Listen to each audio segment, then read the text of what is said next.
오늘 우리에게 주신 하나님 말씀은 누가복음 9장 1절에서 6절입니다. 병행 구절이 마태복음 10장에 있습니다. 네. 오늘은 누가복음 9장 1절에서 6절 교독하겠습니다.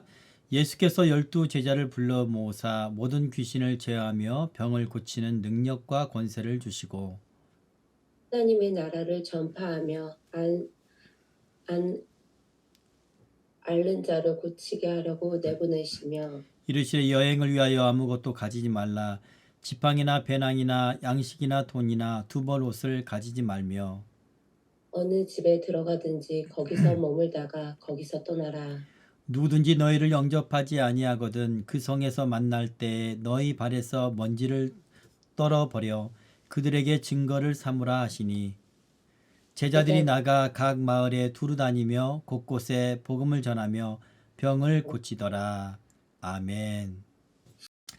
반갑습니다. 오늘 실시간으로 그리고 또 영상으로 예배를 드리는 여러분에게 하나님의 은혜가 있었으면 좋겠습니다.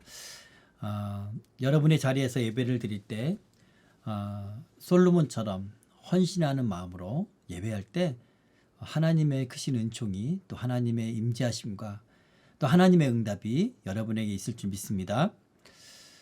오늘 말씀은요, 전도에 관한 말씀이에요.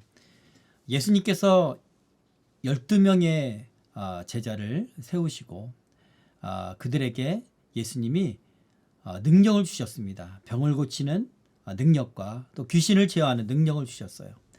그 이유는 그것을 가지고 복음을 전하라고 전도하라고 그렇게 제자들을 세우십니다. 전도에 대한 그런 이야기가 어떤 예화가 있는데요. 어떤 교회에 홈페이지에 올라온 광고를 보니까 실제로 제가 이제 예전에 봤었던 그런 이제 광고인데요. 전도대회 1등 상품이 승용차 한 대, 그 밖에 인원에 따라 김치냉장고, 컴퓨터, 대형 TV, 또 자전거 이런 경품들이 걸려 있었습니다. 그리고 사진에 보니까 그 교회 로비에 소형 승용차가 떡하니 전시되어 있는 모습을 본 적이 있습니다. 물론 이렇게 전도를 해서 이런 전도대회로 상품을 걸고 해서 많은 사람들 성도들한테 전도할 마음을 주고 이제 목적이 선하니까 이 방법은 아주 악한 방법이나 불법적인 방법이 아니잖아요. 그렇게 이제 목적을 이루고 많은 사람들을 교회로 이제 오게 하는 것, 이것도 효과적인 방법일 수가 있었습니다. 그러나 그렇게 온 이제 사람들이 교회 안에서 성도들 가운데서 또 말씀으로 또는 교육으로 말씀을 배우고 예수 그리스도를 알게 되고 복음을 알게 되고 믿었다면 좋았을 텐데 그렇게 되지 못하는 경우가 많았습니다. 얼마나 성도들이 전도를 하지 않으면 경품까지 내걸었을까 이런 생각이 드는 한편으로는 백화점이나 할인마트에서 특별 행사를 할 때 사람들의 관심을 끌기 위해 흔히 사용하는 방법, 그런 방법으로 전도를 하게 그렇게 이끌 수밖에 없는 그런 우리 성도들의 영적인 그런 상황을 보고 참 마음이 씁쓸하기도 했습니다. 어느 교회 전도왕은요, 이분은 전도왕이에요. 그래서 유명했던 분인데 그분은요, 향토 예비군 중대장이었을 때 예비군 훈련을 빼주는 대가로 예비군 훈련에 참석했던 사람들을 차로 실어와서 교회에 등록시켰다고 합니다.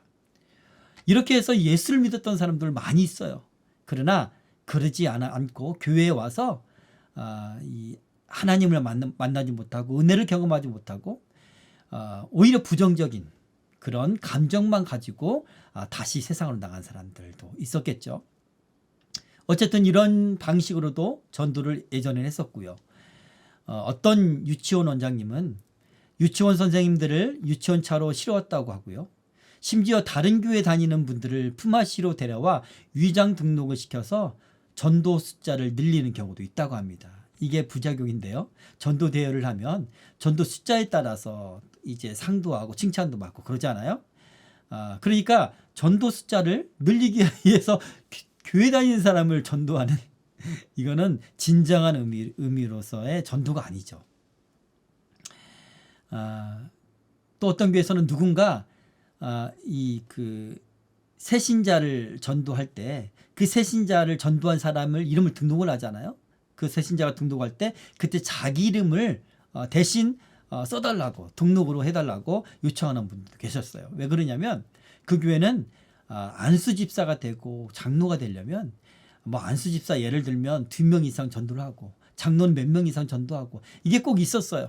그렇기 때문에 전도는 못했고 또 안수집사 또는 어떤 직분은 받아야겠고 그래서 이 누군가 새신자를 전도해 오면 등록할 때 자기 이름을 쓰는 경우도 저는 본 적이 있습니다. 여러분이 그렇게 해서 1년에 수백 명을 교회로 인도했다 한들 그분들 중에 과연 몇 명이나 계속해서 신앙생활을 하게 되었을지 궁금합니다. 오히려 그렇게 교회에 나온 분들이 교회에 대한 안 좋은 반감만 품고 마음의 문을 닫아버리거나 교회를 욕하는 사람이 되었을 것입니다. 복음을 전하는 일은 정말 귀한 일입니다. 크리스천으로서 가장 중요한 일이에요. 하지만 경품이 탐나거나 전도왕이라는 호칭을 얻고 싶어서 또는 직분을 위해서 하는 전도는 순수한 전도라고 할 수 없습니다. 하나님께서 우리를 구원하여 주신 그 사랑에 감격해서 부득불 내가 전도하지 않고는 어찌할 수 없는 그 빚진 마음으로 전도를 한다면 그렇게 전도를 해놓고 그 결과는 그 결과에 실족하는 일은 없을 것입니다. 복음을 대적하고 조롱하는 시대에 우리가 살고 있습니다. 전도의 길이 막힌 세대에 살고 있어요. 어떤 목사님은 탈종교의 시대다 그렇게 말하고 있죠. 복음이 전혀 먹히지 않는 전도가 되지 않는 그런 시대에 살고 있죠. 오히려 전도하면 욕을 먹는 시대에 살고 있어요. 여러분 이런 시대에도 우리는 전도를 해야 돼요. 우리는 어떻게 이런 시대에 전도할 수 있을까요? 여러분 예수님 시대에는 더 험악한 환경이었어요. 사도 바울이 전 세계에 복음을 전했잖아요. 교회를 세웠잖아요. 그때는 지금보다 더 대적이 많았고요. 더 조롱하는 시대였고요. 더 하나님에 대한 그런 기본적인 지식이 없던 시대였습니다. 우상을 또 다른 철학과 다른 사상이 충만했던 그런 시대였습니다. 그럼에도 불구하고 예수님 또 예수님의 제자들 또 이 사도 바울은 전도를 하여서 온 세계에 복음을 전했습니다. 그래서 우리는 그분들이 어떻게 전도했는지를 우리가 알 필요가 있습니다. 우리는 어떤 마음 자세로 전도를 하고 누구를 대상으로 전도를 해야 될까? 어떤 능력으로 전도를 해야 될까? 어떤 방법을 해야 될까? 이것에 대해서 오늘 말씀을 전하려고 합니다. 오늘 예수님이 이 제자들을 파송하시면서 전도하는 대상과 전도하는 방법 그리고 전도할 때의 마음 자세에 대해서 말씀하셨습니다. 오늘 이 누가복음 말씀과 병행 구절인 마태복음 10장 말씀을 보면요. 그 기록에 의하면 예수님은 전도할 때 먼저 이스라엘 사람들에게 전도하라 그렇게 말했습니다. 다른 곳에 가지 말고 이스라엘 유대인들한테 먼저 전도하라 그렇게 말씀하시는 겁니다. 마태복음 10장 5절에서 6절을 보면 예수께서 이 12를 내보내시며 명하여 이르시되 이방인의 길로도 가지 말고 사마리아인의 고을에도 들어가지 말고 오히려 이스라엘 집에 잃어버린 양에게로 가라 그렇게 말씀하십니다. 여러분 이상하지 않습니까? 이스라엘 사람들은 하나님의 백성이라고 우리도 생각하고 그들도 그렇게 스스로 믿고 있는 사람들입니다. 그 하나님의 백성들한테 복음을 전하라니 예수님께서 왜 이방인들은 하나님을 전혀 알지 못하는 사람들한테 복음을 전해야지 왜 하나님을 아는 그 유대인들한테 전하라고 했을까? 이미 이 유대인들은요 복음을 잃어버렸습니다. 이미 이 메시아를 통한 하나님의 구원 계획을 알지 못하는 이방인과 똑같은 상태인 거예요. 그들은 이미 이방인들과 같이 잃어버린 자들이 되어버렸습니다. 그래서 오늘 예수님 말씀하시는 거예요. 하나님의 잃어버린 자, 이스라엘 집에 잃어버린 양에게로 가라. 그렇게 예수님께서 말씀하십니다. 여러분, 우리가 누구한테 복음을 전해야 됩니까? 바로 잃어버린 사람. 예, 과거에는 교회 나왔지만 이제는 잃어버린 사람들, 그런 사람들한테 먼저 복음을 전하라. 예수님께서 이 유대인들에게만 복음을 전하라 그렇게 말씀하시지 않았습니다. 예수님께서는 너희는 예루살렘과 온 유대와 사마리아와 땅끝까지 이르러 복음을 전하라. 이렇게 먼저 우리 가운데부터, 우리 주변, 우리 형제들, 또 교회는 다니지만 복음을 알지 못하고 하나님을 알지 못하는 사람에게 온전한 복음으로 먼저 세우고, 그리고 점차로 사마리아와 땅끝까지 이르러 복음을 전하라. 그렇게 주님께서 말씀하셨습니다. 여러분, 이 나라가, 우리나라가요, 전도가 시급한 상황입니다. 우리나라도 영적으로 보면 이스라엘과 너무나 유사성이 많아요. 심지어는 그 위도 경도가 있잖아요. 위도가 이스라엘과 비슷합니다. 또한 우리나라는요, 다른 나라와 같지 않고 말씀이, 성경이 먼저 들어온 나라예요. 먼저 한국 사람이, 먼저 조선 사람이 교회를 세웠던 그런 나라입니다. 성령의 역사가 이 100년 전에 평양에서 있었던 나라. 그래서 온 평양에서 시작해서 온 북녘 땅 그리고 남한으로 확산됐던 그런 나라입니다. 우리나라는 정말 영적인 이스라엘이다라고 생각할 만한 그런 나라죠.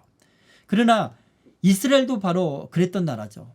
이스라엘에도 하나님이 임재하셨고 하나님의 성전이 있었고 하나님의 말씀이 있었고요. 부흥의 역사가 있었습니다. 그러나 예수님이 오셨던 이 시대는 어떤 시대입니까? 이스라엘의 집이 잃어버린 양들이 많은 시대예요.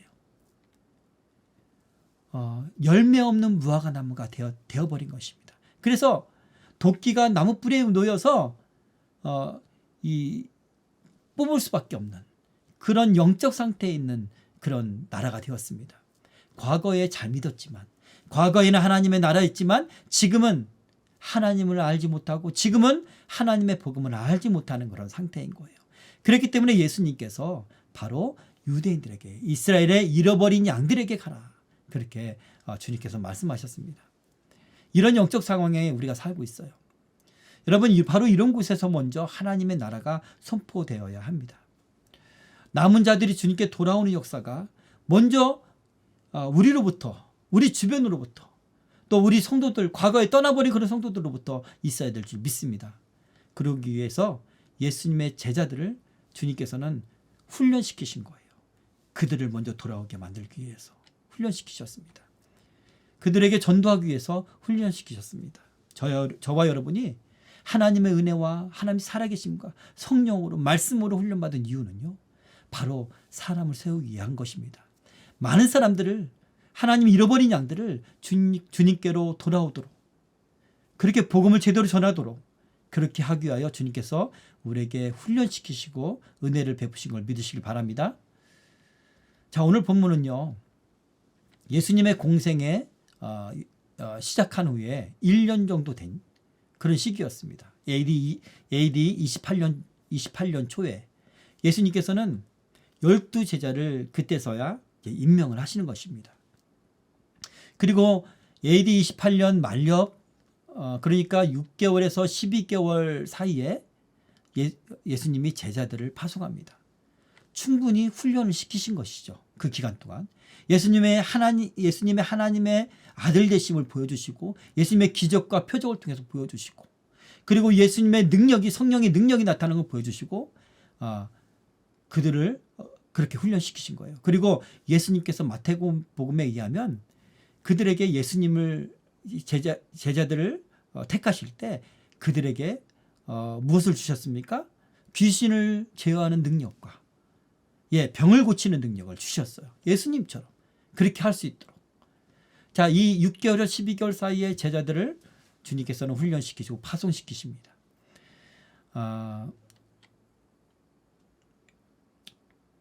여러분이 지금 하나님께서 이렇게 우리를 훈련하고 저와 여러분을 훈련시키고 있다고 믿습니다. 예수님께서 행하셨던 일을 우리가 보고 있고요. 예수님이 행하셨던 성령으로 말미암은 그런 능력을 우리가 보고 믿었습니다. 그리고 우리가 이제 12제자처럼 그렇게 파송되어야 될 줄 믿습니다. 그러나 파송되기 전에 반드시 우리가 받아야 될 것이 있어요. 무엇입니까? 예수님께서 제자들에게 12제를 세우시고 전도하기에 앞서서 주셨던 거, 바로 병 고치는 은사와 귀신을 제어하는 능력, 바로 성령의 능력을 받아야 될 줄 믿습니다. 제자들은 오순절 성령 강림 후에 온전하게 흩어져서 선교하고 흩어져서 땅끝까지 복음을 전한 것을 우리가 잘 알 수가 있습니다. 우리 전도의 방법과 이 방법에 대한 교훈들이 오늘 본문을 통해서 우리가 알 수가 있는데요. 5절에서 10절 말씀 보면 전도의 대상, 또 전도의 내용과 전도자로서의 권능, 전도 과정에 있어서의 인간적인 수단에 의지하지 않고 전적으로 하나님만 의지할 것에 대한 그런 교훈들에 대해서 우리가 볼 수가 있고요. 11절에서 15절까지는 전도 사역을 받아들이는 사람들, 그 사람들의 반응, 그 반응에 따라 그 반응과 또 전도에 내 눈에 보이는 그 열매에 연연하지 말고 다만 전도자로서 사역에만 충실하라, 그렇게 말씀하고 있는 그런 교훈을 우리가 볼 수가 있습니다. 이 말씀을 정리해서 다시 말씀드리면요. 첫째, 남은 자들을 찾아서 하나님 나라를 선포해야 될 줄 믿습니다. 이방인의 길로도 가지 말고, 주님께서 그렇게 말씀하시죠. 이방인들을 향해서 전도하지 말라는 뜻이 아닙니다. 차별하시라는 말씀이 아니에요. 선민주의가 아니에요. 먼저 하나님의 백성이었던 사람들을 먼저 세워라. 먼저 하나님을 알고 있었던 사람을 먼저 세워라. 여러분, 아까도 말씀드렸지만 여러분의 친구들 가운데, 여러분 함께 신앙생활했던 사람들 가운데 교회를 많이 다녔지만, 과거에는 은혜를 받고 믿었지만 실망해서 실족해서 지금은 주님께 오지 않는 사람도 있을 거예요. 아니면 여러분들 친구들 가운데 과거에는 뭐 전도대회 또는 교회 가면은 문화상품권 주니까 그렇게 교회에 왔던 그런 친구들 가운데, 그러나 교회 안에서 하나님을 알지 못하고 또 성경으로 하나님을 안 지식을 알지 못하고 하나님 만나지 못하고 성령을 받지 못하고 교회에 대한 그런 잘못된 인식, 부정적인 그런 감정만 가지고 세상에 나간 친구들이 있을 거예요. 이런 사람들을 먼저 찾아서 전도하라는 말씀이에요. 먼저 출석했던 교인들, 그러나 지금 나오지 않는 교인들, 실족한 교인들, 상처받은 교인들, 영혼이 상처받았던, 그의 삶이 힘들어서 못 나오던 그들을 먼저 나가서 돌보고 그들의 문제를 해결하고 그들의 영적인 문제를 치유하고 그들의 영적인 문제를 대신해서 싸워주고 그들에게 복음을 전하라. 그리고 다시 돌아가게 하라. 이 말씀이 오늘 우리에게, 오늘 교회에 하시는 말씀이라고 저는 믿습니다. 마태복음 8장 12절의 말씀에 이런 말씀이 있습니다. 또 너에게 이르노니 동서로부터 많은 사람이 이르러 아브람과 이삭과 야곱과 함께 천국에 앉으려니와 그 나라의 본 자손은 바깥 어두운 데 쫓겨나 거기서 울며 이를 갈게 되리라. 여러분, 유대인들은 이렇게 복음을 전했음에도 불구하고 많은 유대인들이 복음을 받아들이지 않았습니다. 제자들을 배척했고요. 그리고 예수님을 십자가에 못 박았죠. 그래서 이 말씀을 하시는 겁니다. 본 하나님의 백성들은 바깥 어두운 데서 쫓겨나 울며 이를 갈게 되지만 동과 서로부터 많은 사람들, 이방이었던 사람들이 아브람과 이삭과 야곱과 함께 천국에 앉을 것이다. 그렇게 말씀하시는 거예요. 결국 예수님은 온 땅에 복음을 전하고 온 땅에 잃어버린 하나님의 자녀들을 모으시는 것, 그것이 주님의 잃어버릴 때부터, 창조 후에 잃어버렸던 때부터 지금까지의 주님의 소원이십니다. 그러나 그 일을 하시기 위하여 먼저 선민으로 먼저 세웠던, 말씀을 주셨던 여호와 하나님을 계시하셨던 그 원래 백성들을 먼저 세우기를 원하셨습니다. 우리도 온 땅에 전도하기 전에, 선교하기 전에 먼저 잃어버린 영혼들을 찾아서 주님께 돌아오는 일을 하는 저와 여러분이 되길 바랍니다. 예수님께서 유대인에게 먼저 보내신 이유는요. 다시 정확하게 결론적으로 말씀드리면 우선적으로 복음을 예루살렘 그리고 유대, 사마리아, 땅끝까지 이렇게 확산시키는 것. 이것이 효과적인 전도 방법이기 때문에 주님께서 그렇게 하신 줄 믿습니다. 이사야 49장 6절에 보면 이런 말씀이 있습니다. 그가 이르시되 내가 나의 종이 되어 야곱의 지파들을 일으키며 이스라엘 중에 보존된 자를 돌아오게 할 것은 매우 쉬운 일이라. 내가 또 너를 이방의 빛으로 삼아 나의 구원을 베풀어서 땅끝까지 이르게 하리라. 유대인들 보존된 자들을 돌아오게 해서 그들로 말미암아 이방의 빛으로 삼겠다는 거예요. 땅끝까지 이르러 그 빛이 비치게 해서 돌아오게 하겠다는 거예요. 여러분, 저는 소원이 이겁니다. 저는 기도하고 있는 바가 바로 이거예요. 교회로 들어가는 것. 교회로 들어가서 교회 안에서 교회는 다니지만 주님을 알지 못하고 복음을 알지 못하고 하나님을 만난 경험도 없고 성령을 받은 바 없는 사람들에게 하나님을 알게 하고 복음을 온전하게 알고 예수 그리스도의 십자가를 알게 하고 그리고 성령의 임재하심, 성령의 세례를 받게 하는 것. 그래서 교회 다니는 모든 성도들이 충만한 성도, 믿음으로 충만하고 능력으로 충만하고 성령으로 충만한 성도. 그래서 온 땅끝까지 빛을 발할 수 있는, 능력을 발할 수 있는 그런 교회를 세우는 것. 그런 성도들을 세우는 것. 이것이 저의 꿈이에요. 이것이 저에게 맡겨주신 하나님의 사명이라 믿습니다. 그래서 저는 먼저 교회 안에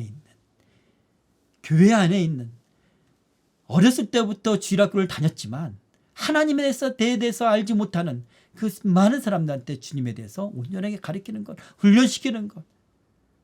그것이 저의 사역이다. 그렇게 저는 믿고 있습니다. 먼저 이 나라의 크리스찬이라고 하는 사람들 가운데 순수한 복음을 받아들이는 사람들, 받아들이는 그런 남은 자들이 돌아오게 될 거예요. 그리고 그 사람들이 성령 충만해서 저 북한 땅에 순수한 그런 복음을 갖고 있는 전도된 그 사람들이 또 일어나고 저 중국으로, 러시아로, 중앙아시아로, 그리고 저 아랍권으로 땅끝까지 이렇게 복음이 동으로 서로 이렇게 확산되리라 저는 믿습니다. 그러기 위해서 우리는요, 먼저 내 주위에 있는 사람들한테 복음을 온전하게 전해야 될 줄 믿습니다. 남은 자에게 먼저 하나님 나라를 선포하라. 그들을 먼저 치유하라. 그들에게 먼저 하나님 나라를 보이라. 이런 하나님의 말씀을 우리가 꼭 기억했으면 좋겠습니다. 마태복음 9장 36절에 이런 말씀이 있습니다. 예수님께서 무리를 보시고 불쌍히 여기시니 이는 그들이 목자 없는 양과 같이 고생하며 기진함이라. 여러분, 교회를 많은 사람이 다니지만 목자 없는 양같이 기진하고 고생하는 사람이 많습니다. 영적으로 고난을 당하고 또 영적으로 눌리고 정신병까지 가는 그런 치유받지 못하는 영혼들. 목자 없는 양이잖아요. 목자는 누굽니까? 예수 그리스도예요. 성령님으로 지금도 역사하고 계시는데 목자는 양과 같은 그런 성도들이 너무 많다는 것입니다.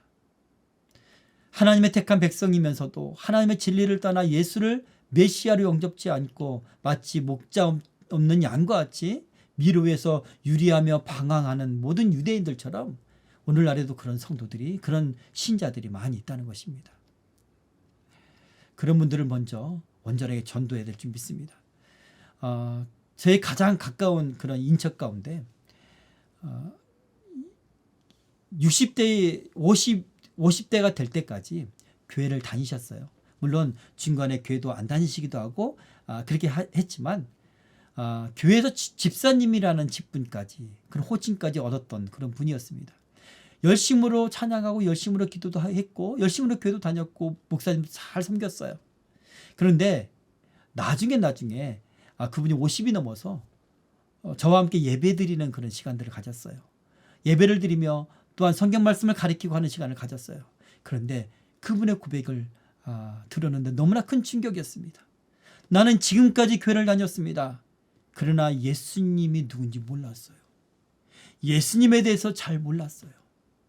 복음이 무엇인지 몰랐습니다. 이제 알게 되었습니다. 이후로 이분이 교회 다니는 것, 이후로 이분이 하나님을 믿는 것은 그 질적 차원이 달랐습니다. 진짜 구원받은 백성으로서 하나님께 예배하고 나아가는 모습을 보았습니다. 이런 역사가, 이런 일들이 저와 여러분 가운데 있게 되기를 축복합니다. 두 번째로, 우리는 무엇을 전하고 그 복음을 전하기 위해서 무엇을 준비해야 될까? 우린 무엇을 전합니까? 예수님께서 오셔서 무엇을 전하셨을까요? 제자들을 파송했는데 제자들은 곳곳마다 다니면서, 동네마다 다니면서 문을 두드리면서 무엇을 전했을까요? 천국이 가까이 왔다. 하나님 나라가 가까이 왔다. 이것을 전했어요. 하나님 나라를 전파했습니다. 그 하나님 나라는 무엇입니까? 그 하나님 나라는 어떻게 해서 하나님 나라가 그 당시에 이루어졌습니까? 그 하나님 나라는요, 하나님이 이 땅에 오신 거예요. 하나님이 계시니까 하나님 나라인 겁니다. 예수님이, 하나님이신 예수님이, 하나님이 이 땅에 사람의 몸으로 오셨기 때문에 하나님 나라가 성취가 된 거예요. 물론 부분적으로 그 당시에 예수님이 있었던 그 지역에서, 예수님 사역하셨던 그곳에서 하나님 나라가 이루어 받았죠. 마지막 날에, 종말의 때, 완전히 주님이 이 땅에 오셨을 때는 완전한 하나님 나라가 이루어질 것입니다. 자, 제자들은 전도할 때 무엇을 전했습니까? 천국 복음. 그것은 바로 예수님이에요. 오직 예수님만 전한 것입니다. 교회 가니까 좋더라. 우리 목사님은 너무나 인자하시고 우리 목사님 설교 너무 좋아. 이렇게 전하지 않았다는 것입니다. 예수님을 전했어요. 그분이 하나님의 아드님을 전했어요. 그분에게서 어떤 역사가 일어나는지를 전했습니다. 그분께서 말씀하신 말을 전했어요. 하나님 나라가, 우리가 오래도록 다니엘이 예언했던 그 예언의 말씀처럼, 이사야 선지자가 예언했던 그 예언의 말씀이 이제 성취되고 도래했다라는 것을 전했던 것입니다. 여러분, 엉뚱한 것을 들고 전도하거나 그러면 안 되는 거예요. 교회 안에서도요, 여러분, 교회 안에서도 전도가 이루어져야 됩니다. 교회에서 예수 그리스도의 십자가와 부활과 다시 오심을 전하기보단 다른 복음을 전하는 사람들이 많이 있습니다. 이런 사람들을 거짓 선지자 또는 거짓 교사라 그렇게 우리 말하죠. 교회 안에서는요, 오직 예수, 오직 복음, 오직 성령으로 예수님의 부활과 십자가만 전해야 돼요. 갈라디아서 1장 7절 8절을 이런 말씀이 있습니다. 다른 복음은 없나니 다만 어떤 사람들이 너희를 교란하여 그리스도의 복음을 변하게 하려 함이.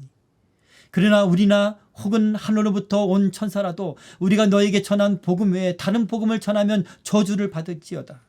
우리가 전에 말하였거니와 내가 지금 다시 말하노니 만일 누구든지 너희가 받은 것 외에 다른 복음을 전하면 저주를 받을지어다. 이제 내가 사람들에게 좋게 하랴, 하나님께 좋게 하랴, 사람에게 기쁨을 전하랴, 내가 지금까지 사람들의 기쁨을 거였다면 그리스도의 종이 아니니라. 사람들이 기뻐하는 말씀을 전하는 것, 사람들이 기다리고 듣기 좋아하는 귀에 듣기 좋아하는 그런 말씀을 전하는 사람은 하나님의 종이 아니라는 거예요. 하나님의 진정한 종은요, 사람이 듣기 싫어하지만 채찍과 같은 그런 말씀을 전하는 거예요.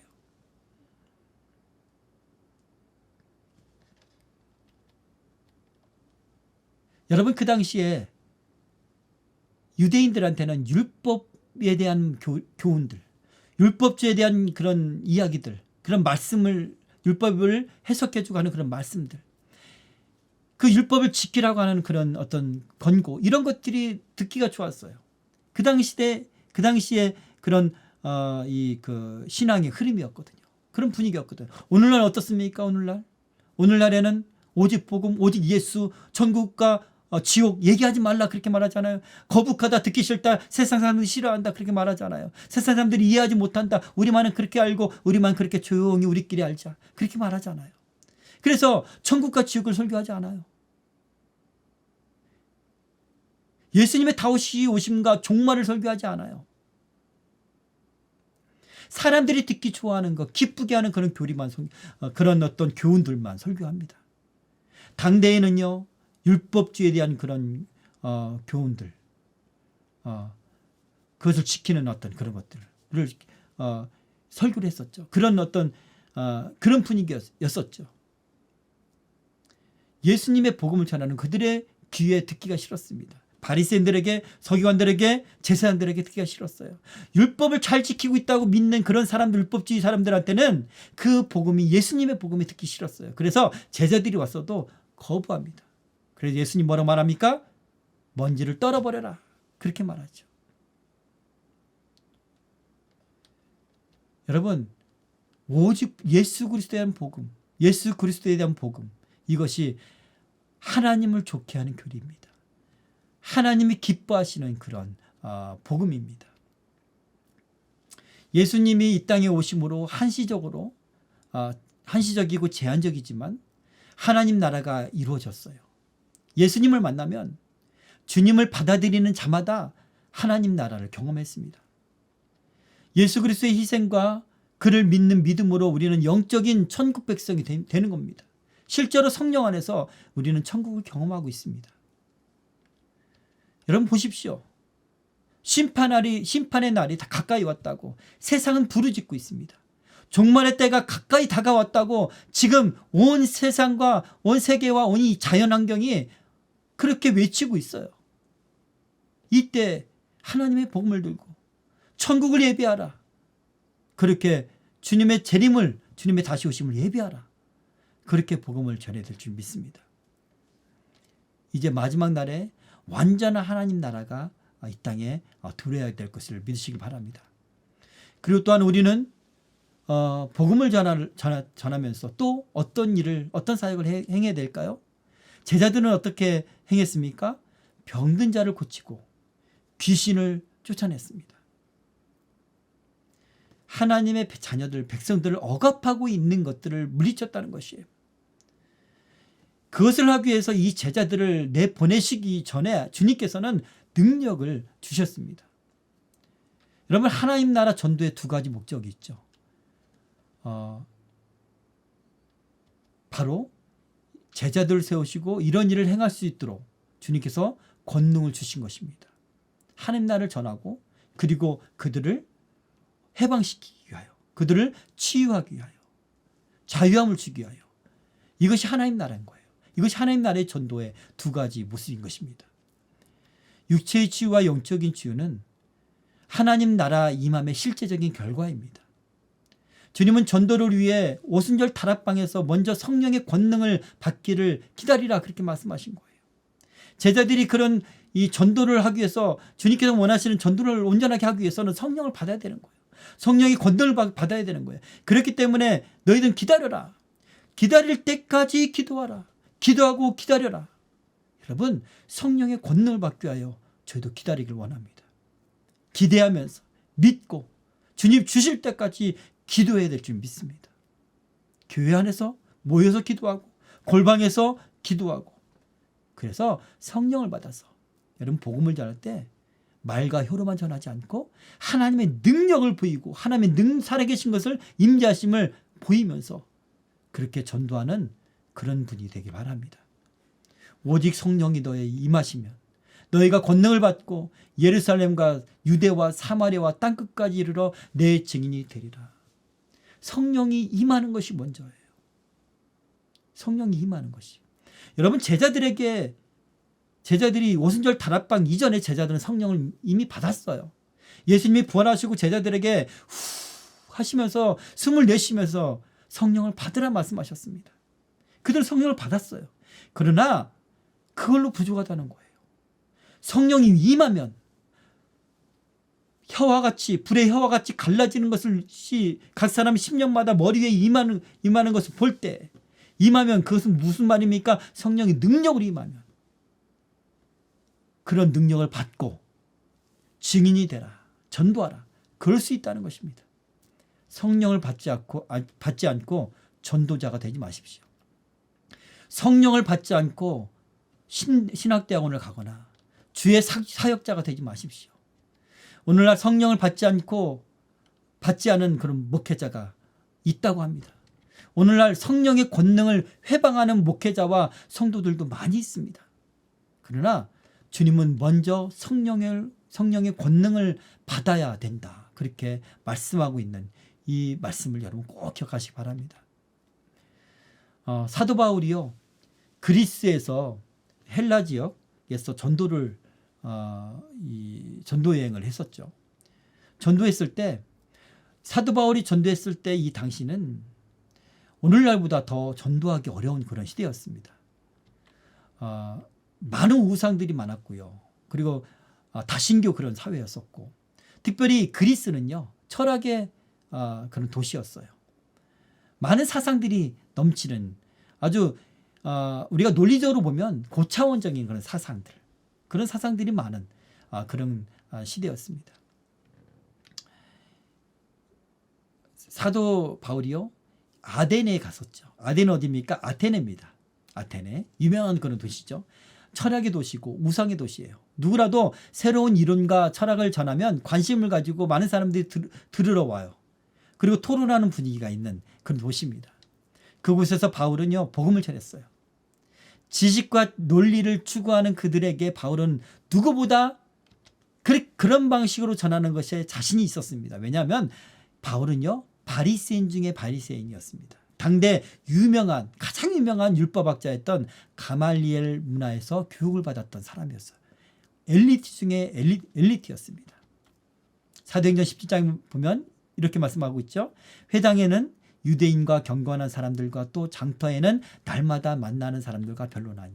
회당에서는 유대인과 변론했고요. 장터에 나가서는 날마다 만나는 사람들마다 변론했다. 변론했다는 거예요. 논증하고요. 그렇게 예수 복음을 전했다는 거죠. 18절에 어떤 에피쿠르스와 스토아 철학자들도 바울과 쟁론할세 어떤 사람은 이르되 이 말쟁이가 무슨 말을 하고자 하느냐. 말을 잘한다는 거예요. 지금 바울은 논리적이고 지식이 많고 무슨 말을 하고자 하느냐 하고 어떤 사람은 이르되 이방신들을 전하는 사람들인가 보다 하니 이는 바울이 예수와 부활을 전하기 때문이로라. 바울은 다른 걸 전하지 않고 오직 예수와 부활을 전했습니다. 19절 그를 붙들어 아리오바고로 가며 말하기를 네가 말하는 이 새로운 가르침이 무엇인지 우리가 알 수 있겠느냐. 많은 사람들이 무언가 들으려고 모여든 그 아레오바고 거기에 설교단을 딱 설치해 놓고 바울에게 설교하라고 하는 거예요. 판을 딱 깔아놓은 거죠. 추설고식 많은 곳에 낫을 들고 서 있으라는 얘기예요. 얼마나 좋습니까? 20절 말씀 보세요. 내가 어떤 이상한 것을 우리 귀에 들려주니 그 무슨 뜻인지 알고자 하노라니. 사람들이 바울이 말하는 것이 무엇인지 알고 싶어서 모여들었다는 것입니다. 들으려고 귀가 열려 있었다는 거예요. 21절 모든 아덴 사람과 거기서 나그네 된 외국인들이 가장 새로운 것을 말하고 듣는 것 이외에는 달리 시간을 쓰지 않음이로라. 바울이 아레오바구 가운데서 서서 말하되 아덴 사람들아 너희가 보니 범사의 종교심이 많도다. 예, 종교에 대하여 철학에 대해서 듣고 싶어하고 알고 싶어하는 그런 사람들이 많은 곳에 바울은 지금 서서 복음을 전하고 있어요. 어떤 방식으로? 지식과 그리고 논리로 변증으로 그렇게 살아가고 있습니다. 진리에 대하여 종교에 대하여 관심 있는 사람들이었습니다. 이 사람들은 듣고 싶었습니다. 그것을 듣고 토론하는 것을 즐기는 사람들이었어요. 보통 사람 같으면 복음을 듣는 사람들의 이런 적극적인 태도에 할렐루야 하나님 전도의 길을 열어주시니 너무나 감사합니다 이렇게 기도할 텐데 그 정도로 지금 상황이 그렇다는 거예요.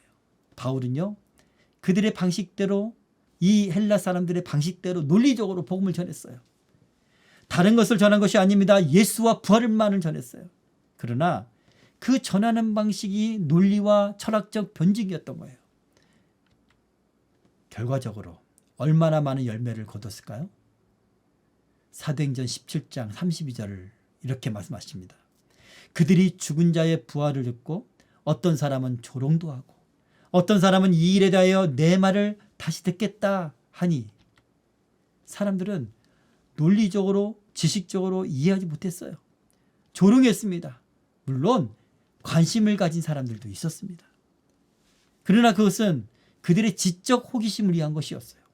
한마디로 복음을 전하는 자리, 곧 아레오바고에 수많은 사람들이 몰려들었지만 구원받은 영혼은 단 한 사람도 없었다는 것입니다. 바울은 실패했던 것입니다. 그 실패감을 가지고 고린도로 이 헬라 마게도냐 밑에 그리스 그 밑에 있는 고린도라는 큰 섬 고린도로 내려갔습니다. 그런데 그 실패감을 가지고요. 그런데 그날 밤에 그곳에서 유대 회당에서도 전하는데 유대인들은 대적하고 해방하고 막 그렇죠. 어느 날 밤에 성령께서 밤에 환상 중에 말씀하십니다. 두려워하지 말고 침묵하지 말고 말하라. 왜요? 바울은 아덴에서 실패했어요. 그 상황에서 판이 다 깔려있는 상황인데, 그리고 다시 이 고린도까지 왔는데 회당에서 대적을 당하고 있어요. 희롱을 당하고 있습니다. 그러니 낙심하고 두려워하고 내가 다신 전하지 못하겠다 이런 생각이 가득했겠죠. 그러자 성령께서 나타나셔서 말씀하시는 겁니다. 두려워하지 말고 침묵하지 말고 말하라. 내가 너와 함께 있음에 어떤 사람도 너를 대적하여 해롭게 할 자가 없을 것이니. 성령께서 함께 하시겠다는 거예요. 성령께서 능력으로 바울과 함께 하시겠다는 거예요. 이는 이 성중에 내 백성이 많음이라. 보세요. 이 고린도에 지금 고린도 성에 예수를 믿는 사람이 있다는 얘기가 아니에요. 바울이 전할 때 예수님이 하나님이 예비하신 예수님의 소유로 택하신 그 사람들이 듣고 믿게 된다는 뜻이에요. 그래서 바울의 편에 서겠다는 것입니다.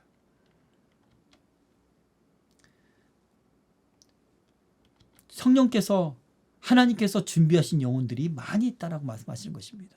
여러분, 전도는 우리가 하는 게 아니에요. 우리가 훌륭한 방법으로 전도해도 안 되는 경우가 있어요. 전도는 하나님이 하신 겁니다. 우리는 우리의 말로 기도로 전하는 것뿐입니다. 구원받을 영혼이 있고 구원받지 못할 영혼이 있습니다. 오직 성령님께서 하셔요. 그러므로 우리는 오직 그분만을 의지하고 전하는 거예요. 훗날에 사도 바울이요, 고린도 교회에 편지하는 그런 내용이 있어요. 고린도 전서 후서에 말씀이 있는데 고린도 전서 2장에 보면 이런 말씀이 있습니다. 사도 바울이 고린도 사람들한테 이렇게 말하죠. 성도들한테. 내가 너희 가운데 거할 때 약하고 두려워하고 심히 떨었노라. 내 말과 내 전도함이 설득력 있는 지혜의 말로 하지 아니하고 다만 성령의 나타나심과 능력으로 하여. 그렇게 두려워하고 떨었으나 그래서 자신의 설득력 있는 지혜의 말로 하지 않고 성령의 나타나심과 능력으로 했다는 거예요. 너희 믿음이 사람의 지혜에 있지 아니하고 다만 하나님의 능력에 있게 하였노라. 믿음은 하나님의 능력이 있다는 거예요. 믿게 하는 것은 하나님의 능력인 거예요. 그것이 고린도 교회에서 그런 역사가 나타났다는 것을 우리가 잘 알 수가 있습니다. 우리는 전도할 때 성령을 먼저 받아야 돼요. 성령의 능력을 의지하고요. 성령의 능력이 우리가 전도하고 사역할 때 나타나야 될 줄 믿습니다.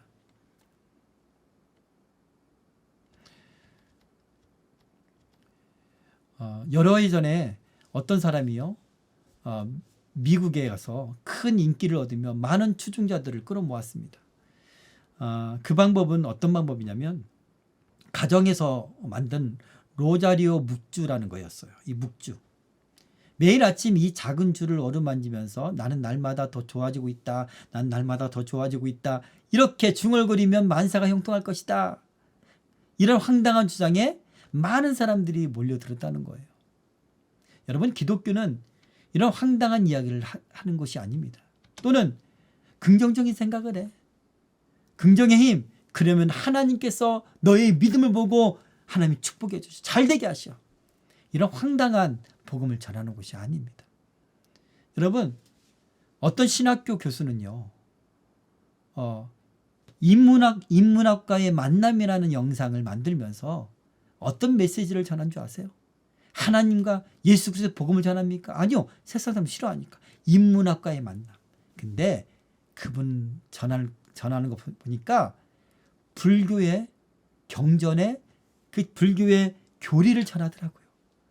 불교 경전에 있는 내용을 소개하면서 크리스천들에게 이게 하나님의 진리 안에 포함된 것이다 라고 말하는 거예요. 인문학과의 만남, 그것도 하나님의 진리 안에 포함됐다라고 얘기하는 거겠죠. 복음을 전하지 않고 다른 복음을 전한 사람들에게 저주가 있을지어다. 주님께서는 그렇게 말씀하셨던 것이 참으로 두려운 말씀 우리가 여겨야 될 줄 믿습니다. 예수님이 우리에게 약속하신 권능은요, 다른 세계로부터 찾아오는 능력이에요. 우리의 동의에 따라 우리의 삶 속으로 들어오는 능력입니다. 우리의 삶의 뿌리까지 찾아와 우리를 그리스도의 형상으로 변화시키는 능력입니다. 이것은 미신적인 그런 능력이 아니에요. 인격적인 하나님이 오시는 거예요. 인격적인 하나님의 내 안에서 능력을 발하시는 것입니다.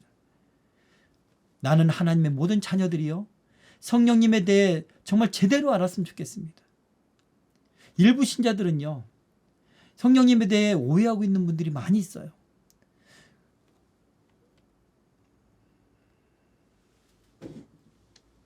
성령님은요, 어떤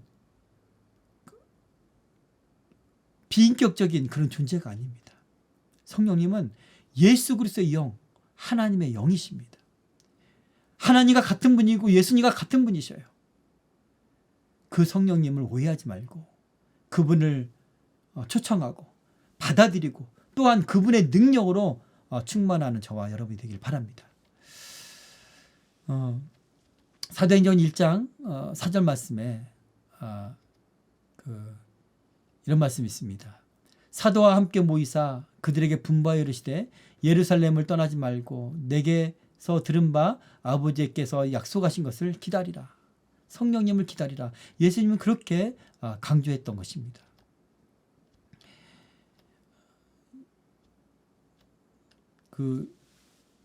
우리가 전도하는 전도의 역사들이 세계 전도의 역사들이 많이 있는데요.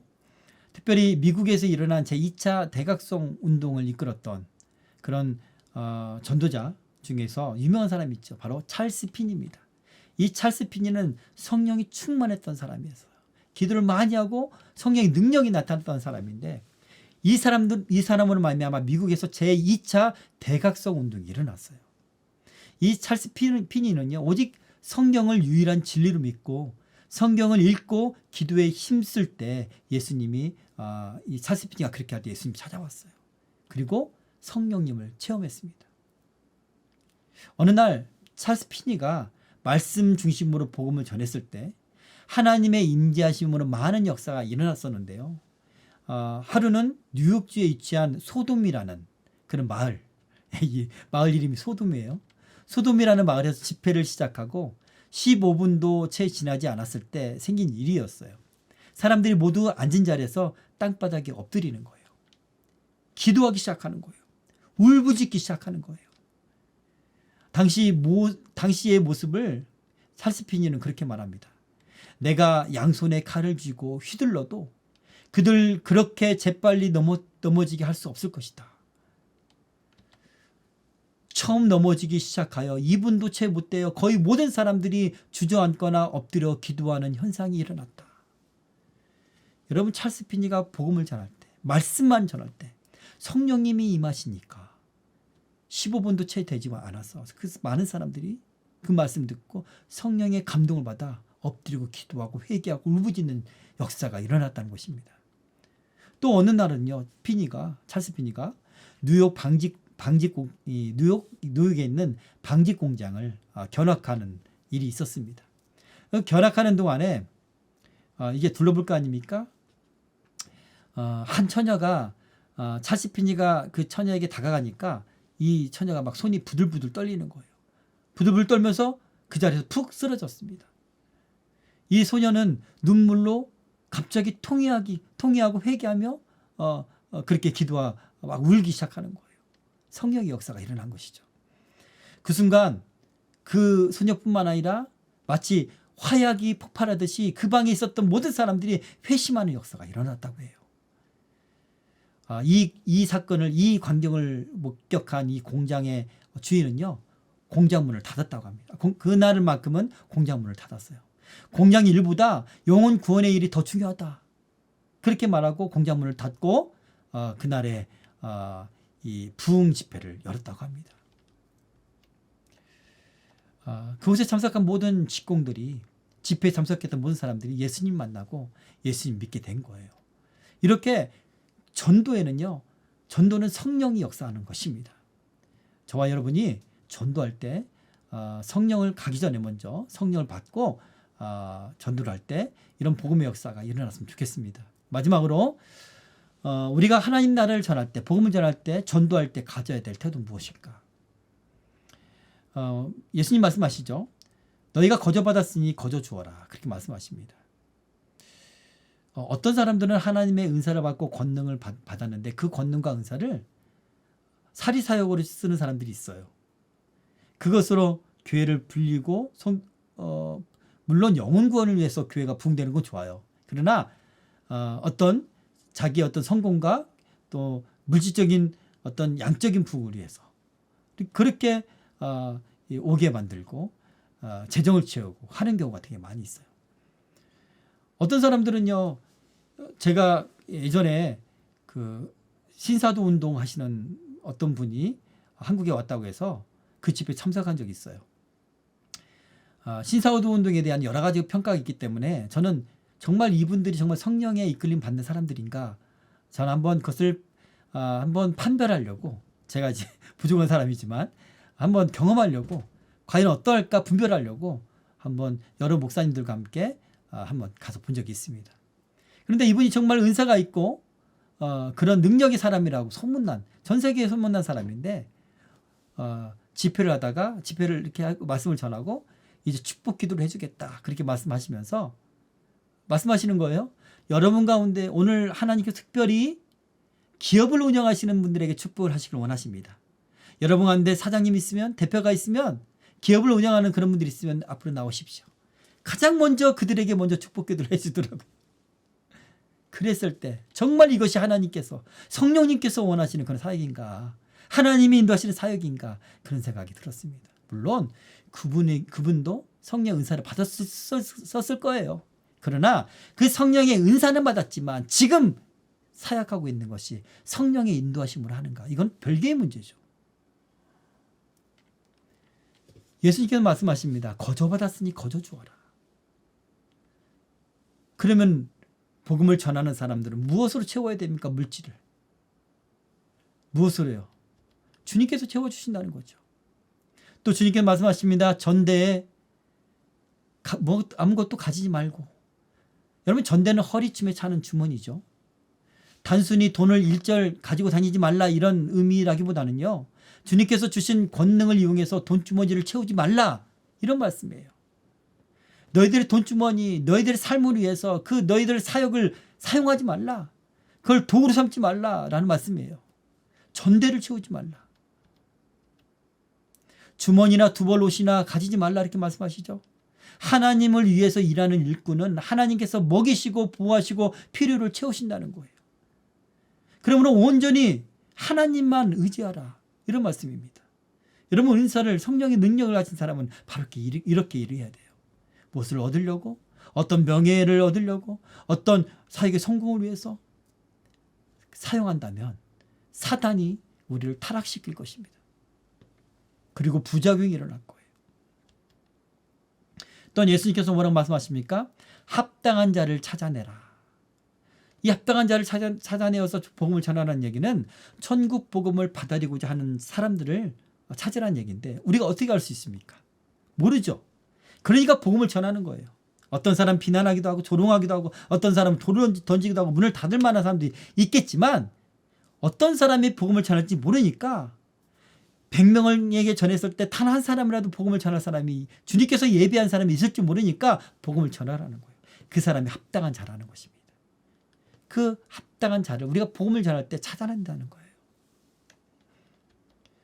발의 먼지를 떨어버리라 이렇게 말씀하십니다. 이것은요, 유대인의 의식적인 결례와 비슷한데요. 유대인들은 이방인의 이 먼지까지도 부정하다 이렇게 여겼어요. 접촉하면 부정하다 그렇게 생각했습니다. 그래서 유대인들이 이방 땅을 이렇게 그 여행하거나 그 이방 땅을 지나갈 때가 있잖아요. 그리고 본국으로 이렇게 돌아오잖아요. 그러면 그 발의 먼지를 떨어버렸대요. 그 먼지를 떨어버림으로 이방인에게 임한 하나님의 저주와 심판, 하나님 알지 못해서 우상 숭배해서 그런 심판을 떨어버린다라는 그런 의식적인 그런 행동으로 그렇게 이 행동을 보였다고 합니다. 복음을 받아들이지 않는 유대인도 그러한 이방인과 같다는 의미예요.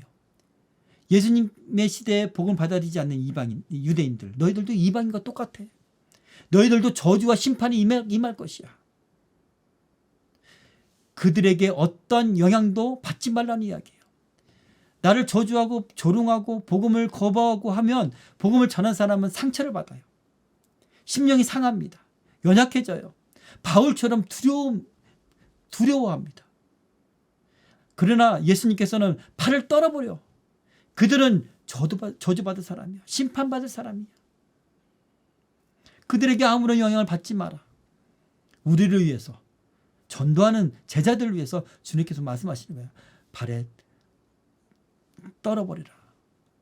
너희는 정결하게 구별되어 하나님께 구원받는 백성이다.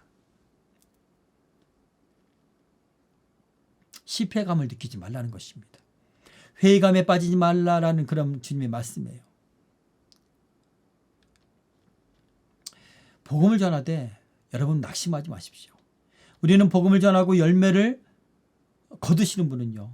누굽니까? 우리는 복음을 전하지만 하나님이 열매를 거두시는 거예요. 19세기에 미국의 부흥 전도자였던 무디 목사님이 계십니다.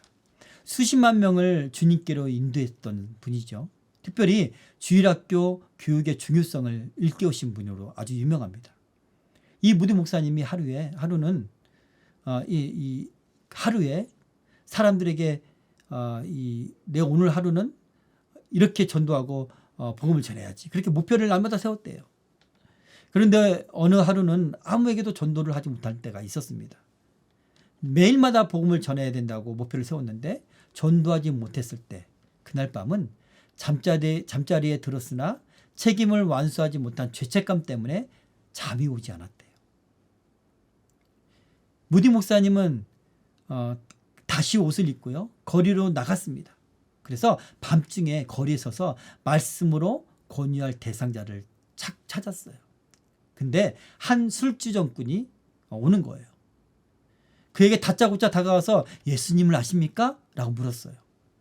그 술주정꾼은 예수라는 말을 듣자마자 화부터 버럭 내는 거예요. 무디 목사님은 아주 실망해서 집으로 돌아오게 되었습니다. 그 후에 3개월이 지났어요. 3개월이 지난 후에 어느 날 문을 두드리는 소리를 듣고 나가봤는데 보니까 그 술주정꾼이 무디 목사님 찾아온 거예요. 그 술주정꾼이 이렇게 고백합니다. 그날 밤에 예수님을 아느냐는 말에 크게 화를 냈어요. 그런데 그때부터 그 예수님을 아세요? 예수님을 아세요? 이 말이 내 귓전에서 떠나지 않아서 예수님 믿지 않으면 안 되겠다라는 마음이 들고 예수님 믿기로 했다는 것입니다. 여러분, 복음의 씨는 무디 목사님 뿌렸습니다. 그러나 그 복음이 자라게 하고 텃밭을 일구시는 분은 바로 10년 가운데 텃밭을 일구시는 분은 바로 성령님이에요.